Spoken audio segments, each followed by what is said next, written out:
पूर्वा सुरेंद्र रोकडे, वर्ग 5वा. माझ्या शाळेचे नाव जिल्हा परिषद उच्च प्राथमिक मराठी शाळा.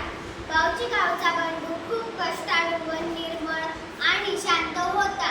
त्याला वाटायचे आपले काम भले आणि आपण भले असा त्याचा स्वभाव होता. त्याच्या स्वभावाची चर्चा पूर्ण गावात असायची. एके वर्षी त्याचे पीक पाणी चांगले झाले म्हणून त्याने घरच्यांसाठी कपडे व स्वतःसाठी एक इजर शिवली. पण धोंडू मामांचा अंदाज जरा चुकलाच. पुढे काय झाले बघूया.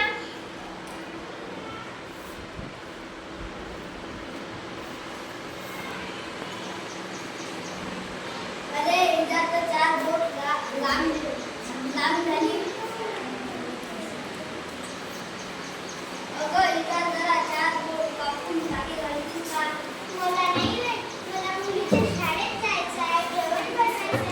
किती कामं आहेत माझ्याकडे, मला नाही माहिती. इजा जरा चार बोट कापून साडी घालतीस का?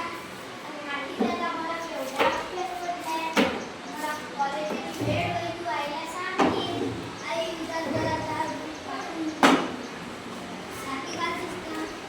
ठेव तिकडे तुझी इजा. हिचं वय पण कापून माझ्या हाताची तुकडे पडल्या. तिचं काय सकाळी सकाळी का तिकडे.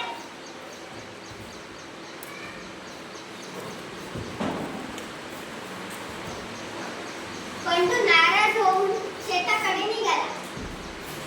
अगं बाई, आपण इजा सकाळी तयार करून जायला पाहिजे होती. बंडूची बायको इजा हिचे चार बोटं कापते व इजा दुमडून टाकते.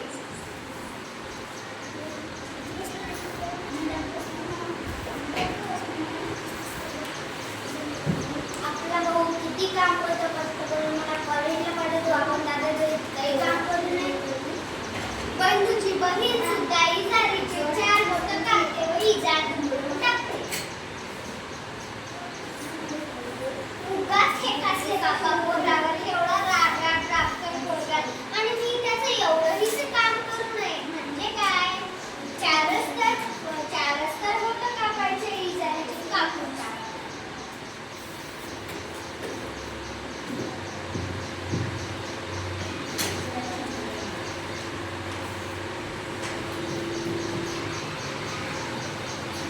आपलं काम आपणच करेल.